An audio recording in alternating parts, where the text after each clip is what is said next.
Shows are individually owned and opinions expressed may not reflect others. Welcome to the Edventures in Tech podcast, talking the latest tips and trends in educational technology to innovate and engage your students. Here are your hosts, Andrew and Dan.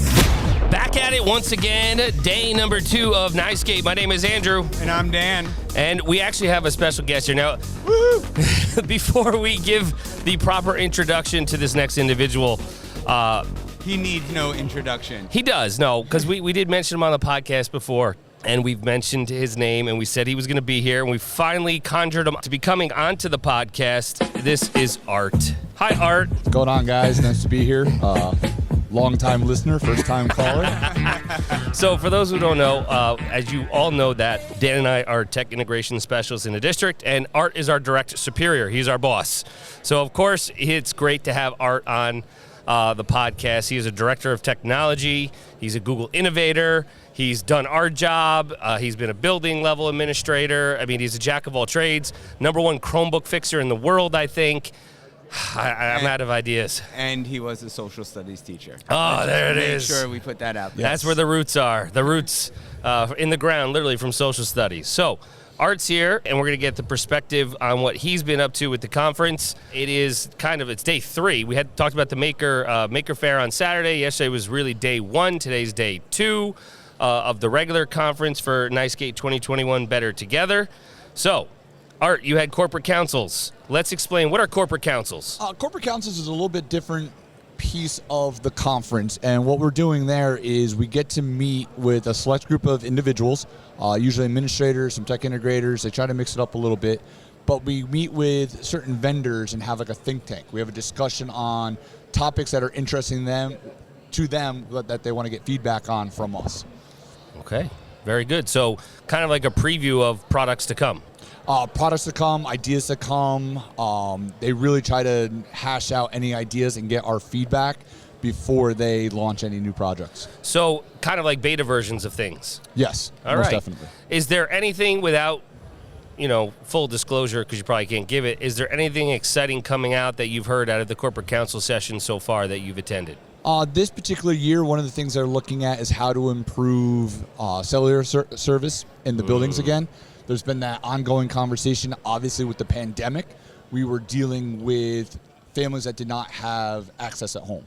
So Right. we were dealing with mobile devices, different MiFi hotspots, whatever you want to call them, working, and they didn't always work well. So the companies are now trying to figure out how to harness that technology better to provide access for our families, for our students outside of the school day.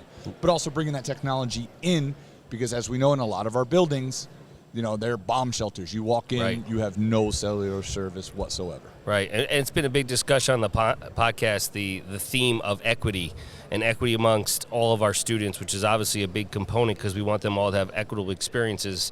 All of us educators do. So that's cool. All right, Dan, you went to some sessions today. I did. I got up bright and early, and I was very excited. Hold on a sec. Hold on. Bright and early for you, Dan, is like 4 a.m. You did not get up at 4 a.m. today. I did. Okay, but you didn't go running today. Not today. He took a day off. I'm taking a All day right. off, but the day's not over yet. I still might go run. But I did get up because I really wanted to see a session with Eric Kurtz. Yes, big fan. Big fan. Very excited. For those of you that do not know Eric Kurtz, you may know his blog, Control Alt Achieve. Yep. Eric, just like another big fan of ours, Matt Miller, is an awesome tech integrator that shares so many valuable resources. Yeah. So we looked at Google Tools to help all learners. A lot of different things built into Chromebooks that you can write into the OS, and then also extensions that can really reach and differentiate and provide accommodations for students. So he definitely turned me on to some new things, and also made me look at some of the ways I'm using these tools in a completely different light. So I'm excited to see what comes of some experimentation. Well, and I think, you talk about experimentation, but I think we can kind of dedicate an entire episode just to how to help struggling students and actually leveling the playing field for all students using extensions and Google tools, because there are a lot of districts that are in the Google atmosphere, so that's definitely important. Yeah, I will point out just one of the cool things that I'm walking away from. I know a lot of people love the extension Read and Write for Google. Yep. Purple puzzle piece. I'm not sure how many people are aware, but educators get free full access. And Free 99. Free 99. But one of the things he showed me, which I was aware of, is you can do highlighting tools and go through any document and highlight words. But what I didn't realize is you can go in and highlight, and then it turns it into a vocabulary list. So it takes all the keywords, puts it into a table where you see word, definition, and it creates an image for you and a place with notes. So as you're looking at a text and you want to bring out the big vocabulary, you can do it really easily, and it puts it right into a Google Doc, so then you have it for your students, and then by going to Tools and Translate, you can provide those valuable vocabulary to your E&L students. You know, that's powerful. Even, I mean, the E&L component's one thing, but just thinking about how differentiated instruction that could be based on vocabulary acquisition for a lot of our students, that's going to be huge, because then they have their own list of valuable vocabulary that they need to learn. That's great. That's great. Art, you hit any sessions? Actually, the only session I hit today, just because of my schedule, was the session with you guys, which was a big session. I mean, you guys had a huge turnout today. As I was hanging out, we ended up staying a lot longer than just our 1 hour session, or your guys' 1 hour session. Our session.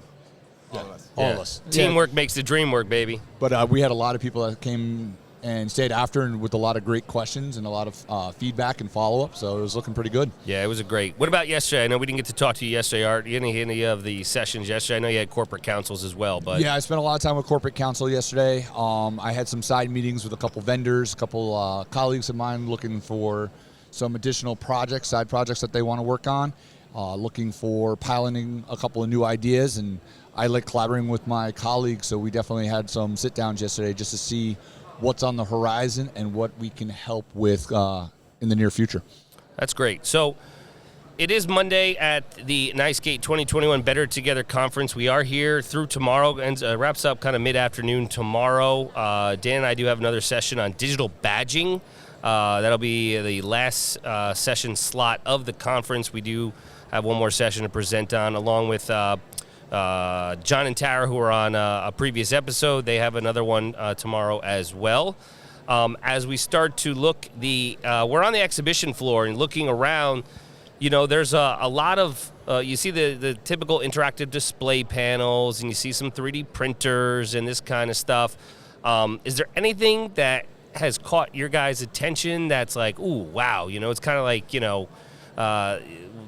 not throwing spaghetti at a wall and seeing what sticks, but saying, hey, I want to try this out?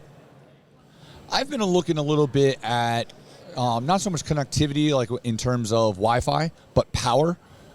We've gone one-to-one with some of our students this year, and as much as we would like them to charge their devices during the, the day before in the evening, they're coming to school, their devices aren't fully powered, and the concept of running extension cords and surge protectors across the floor is not necessarily favorable. So I've been having a conversation with a couple vendors here over the past couple days, looking at different systems they're coming out with. Some of them are carts, some of them are like these little rolling stands where you can plug in multiple devices at once, which I think would be really useful. So I'm looking at those right now. Otherwise, like you said, a lot of it's displays, a lot of it's carrying cases. Right. All great stuff, all great resources. A lot of these vendors we are very familiar with and have worked with them quite a bit in the past. So it's good to see what they have. Yeah, and the thing that I know Dan and I always mention, if you are not a member of NYSCATE, it is free to join. So you just have to go to nyscate.org. They have a ton of resources on their webpage. Even if you can't make it up to the annual conference, there are a lot of local meetups and chapters, or groups, I should say, all across the state where they have those regional meetups and conferences and sessions and tons of free CTLE courses for credit. So there's a lot going on. Dan, I did see the table over there, Moat, and I know we've talked about Moat before. So Moat, is a great tool, and, for feedback, did you get to connect with them at all, Dan? No, but I want to make my way over. As the guy just walks by. Maybe we should have him on the podcast. That's awesome. We'll bring him in. As you all know, I'm a big fan of Moat. One thing I did learn about Moat this morning in Eric Kurt's session is how easily it will integrate into Google Slides. So we always look at that audio feature of insert audio into Google Slides. Now you can do it directly in Mote. I'm sure you always could, but I just got my eyes open to it. So as you're building those interactive slide decks, so let's say you're teaching vowel sounds, long A's, short A's, you can use your Mote, record the sounds for them, attach it to an object, they can drag it around, they can move it, and they can listen to it. So getting that audio into slides via Mote, that's a great good app smashing tool there. Yeah, that's great. That's great. All right, so one thing I wanted to talk about here live at NYSCATE 2021 is, we were just talking about Mote, and we're going to connect with them on another day. Met their VP of Education, John. He's going to, call into the podcast one time and talk about how valuable Mote is, as Dan was just mentioning. But we are very fortunate that, virtual reality, we mentioned it a couple episodes ago, and we're talking, is education ready for that platform to be a viable tool, instruction in the classroom, whether it be, daily, weekly, thematic based, whichever it is. But Class VR is basically virtual reality field trips, but everything, the technology's built within. So we have Mark here from Trox. We're still at the Trox booth here. Mark, welcome to the podcast. Thank you very much. Appreciate you having me. No, thanks for being here, Mark. So can you tell us a little bit about the Class VR platform and what exactly it is for our listeners? Yeah, absolutely. So Class VR has been around for about 5 years now. We're in potentially 12 to 1,300 school districts in North America. But essentially, it's an interface that sits on top of an Android operating system. What that allows for is teachers to mitigate downtime and continue to control a classroom environment. So when we think of the dynamics, the different variables like Bluetooth breakage, things like that, that would require a teacher to engage the technology department. So look at it as empowering teachers. We have the tools and the control mechanisms for a teacher to sit behind their laptop, desktop, whichever, through our cloud-based portal and manage the devices and also select content to load onto the devices. Right. So we're looking, to again contain students in an environment that the teacher prescribes, rather than allowing them to drift off and do things and go areas they're not supposed to. So it continues to empower the teachers overall. But all we do is education. The content we've curated and also have designed are educational topics and subjects. Wow. Yeah, that's great. I mean, we've been very fortunate that we have like a starter set, I think is how it's coined. We have four of them, hopefully to expand upon the amount of goggles. I know a question we had off the air about, the big issue now we talk about is cleanliness, and how do you keep these things clean without harming them or ruining them because of the technology and how it's proprietary. But you said that, simple wipes, right, are okay, as well as UV light. Is that accurate? Our storage cart that we offer has a UV light in there that supports sterilization. We don't guarantee it. It does support it, especially if you leave it in overnight. But alcoholic wipes, the materials we use really doesn't erode. So it could be cleaned very easily. Yeah, that's an important thing, especially based on the level of the ages of the children. Utilizing, obviously, the headsets, as well as, with the current climate that we're still part of, cleanliness and hygiene is at the forefront of using these products. So we know that AR, VR, it's definitely increasing engagement. Students are into it, came out of, the pandemic with the Roblox and the Among Us and all those games and Oculus and all of those things. So now tying that into the education, world is so important because it's speaking the same language as the students are. So you talked about the portal. You talked about how there's a ton of pre-made content. Does that cover all content areas? Yeah, it really does. From virtual 3D scenes that we can immerse students back in, the Industrial Revolution. To give you an example. And you can, essentially, an educator can guide students through those environments and have some dialogue. But it's all educational content. Today, we do recognize that we have to be dynamic because content, subject matter, topics, climate change, some school districts want it, some don't, but Sure. we're really trying to be dynamic and be able to pivot, especially with remote learning aspects too. Absolutely. So we do have some features that would cover remote learning as well. That's great. Now, I know Dan's into the next big component that I really want to ask us. We know there's the pre-made content Sure. in the platform. We're big creators, not consumers, in creating those experiences for our students. And Dan's been dabbling with a bunch of things with the actually creating and immersing in your own in using different platforms. So I know I'm going to turn it over to Dan and say, Dan, what do you want to ask Mark about this with Thingling and co-spaces and all that jargon that I could keep going on and on about? Well, I wanted to talk to Mark, and we spoke a little off air, but just coming from the lens of practicality and a teacher dipping their toe into AR and VR. As Andrew mentioned before, we did have an episode a couple weeks ago, is AR and VR ready for Primetime? And a lot of teachers looking to go into this world, they might not be able to get full VR sets. It might be like we're starting with a starter pack.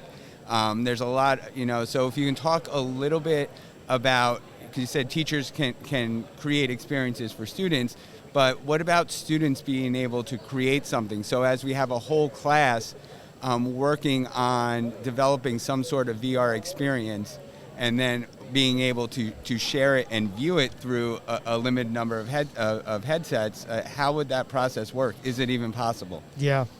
Very good question. I'll focus on the two third-party apps that we make available for design and creation.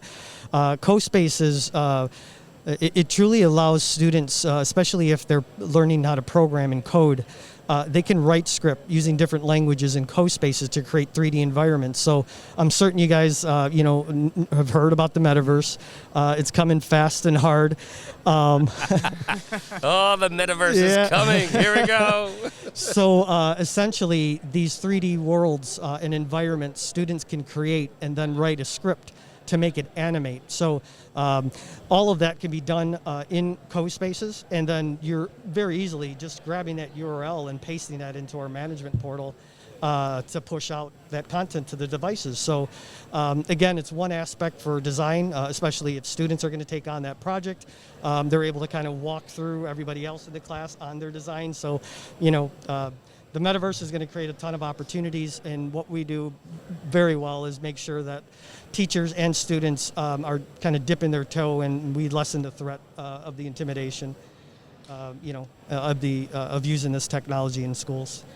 I mean, thank you for sharing that, because what I'm hearing makes me very excited, because as Andrew mentioned, we really want to focus on aspects of creation. So students being given performance assessments and then giving choice and then opportunities to create something. Yeah. And every time we offer choice, I mean, they're always looking towards some sort of game design, app building, working in a virtual environment, and the integration of tools that will work in the goggles and out of the goggles. I think it brings it to a reality for that classroom teacher. Yeah. Because they can work in platforms and not have to be in the goggles and rely on just things that are, not that they're not fantastic resources that are in there, but to customize and create learning experiences. Yeah, it goes back to the dynamics of today that's required, and our platform is definitely, ready for that.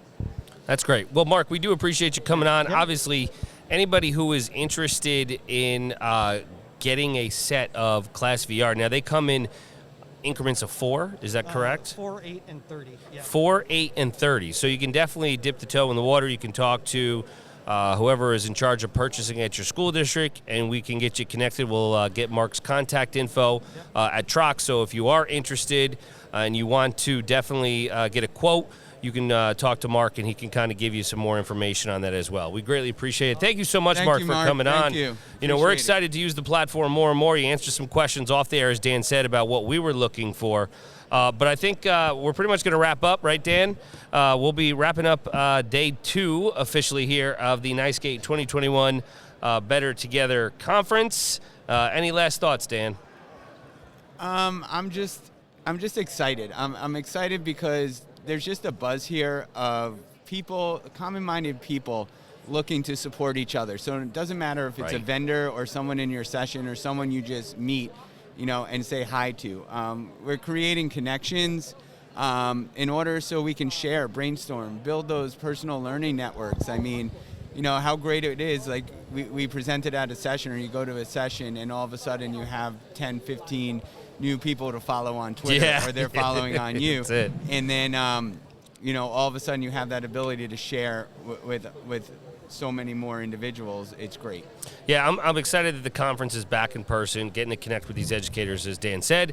Art, we appreciate every year you're here with us, rolling hard with us through all these corporate councils, all the sessions, all the takeaways where we kind of digest it after, obviously, the Thanksgiving holiday, because the conference goes right up to the Thanksgiving holiday.